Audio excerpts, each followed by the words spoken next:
assai variegato. Artisti, certo, ma anche storici, restauratori, mercanti, diagnosti, collezionisti, guide, maestranze di tutti i tipi, con background diversi, diverse esperienze e aspirazioni, ma con un comune denominatore, la vicinanza all'arte, e quindi un punto di vista privilegiato. Qualcuno molto famoso e fa molto rumore, ma quasi tutti hanno delle storie appassionanti da raccontare. Ve ne vogliamo presentare qualcuna. Iniziamo da Monica Galeotti. Il mio nome è Monica Galeotti, vivo e lavoro a Firenze e sono un chimico. E quale professione svolge? Sono esperto scientifico all'Opificio delle Pietre Dure, un istituto di conservazione e restauro che appartiene al Ministero dei Beni Culturali. In pratica il mio lavoro consiste nell'indagare con tecniche scientifiche e con fare delle sperimentazioni per capire i materiali di cui sono costituite le opere d'arte, per capire il loro stato di conservazione e per trovare il modo migliore per preservarle e per curarle. C'è stato un momento particolare, un momento bello che vuole raccontarci durante la sua carriera?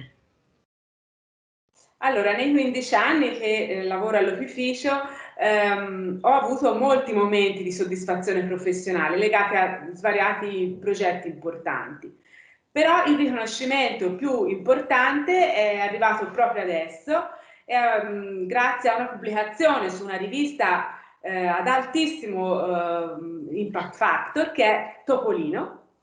Infatti sul numero che è attualmente in edicola del fumetto troviamo una storia in cui Topolino è coinvolto in una vicenda in cui è rubata una importante statua di bronzo, la Vittoria Lata di Brescia. E questa statua di datazione romana è un progetto di restauro a cui l'opificio si è dedicato negli ultimi 3 anni e quindi anche il mio progetto. Insomma, ho fatto parte di una squadra molto nutrita che ha lavorato su questa statua. E quindi fra le altre pubblicazioni che sono in corso, che stanno arrivando, questa è quella più insolita, ma forse anche la più bella e quella che avrà sicuramente più diffusione. Una bella soddisfazione sicuramente. E ci sono stati anche momenti, diciamo, più critici durante la sua carriera?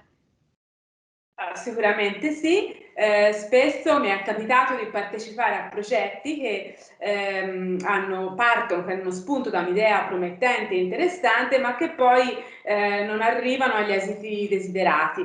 Per esempio posso citare un progetto europeo che è partito appunto con buonissimi propositi, il progetto si chiamava Scanforrico, e partiva dall'idea di utilizzare le tecniche e gli strumenti dell'informatica a servizio, per metterli a servizio della conservazione e della valorizzazione dei beni culturali.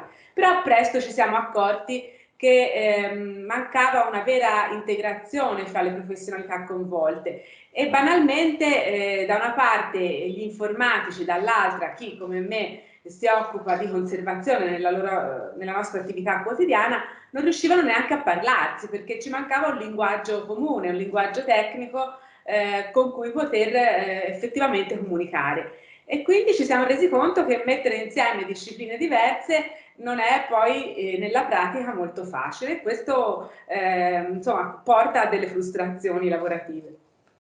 E quali sono le prospettive per il futuro?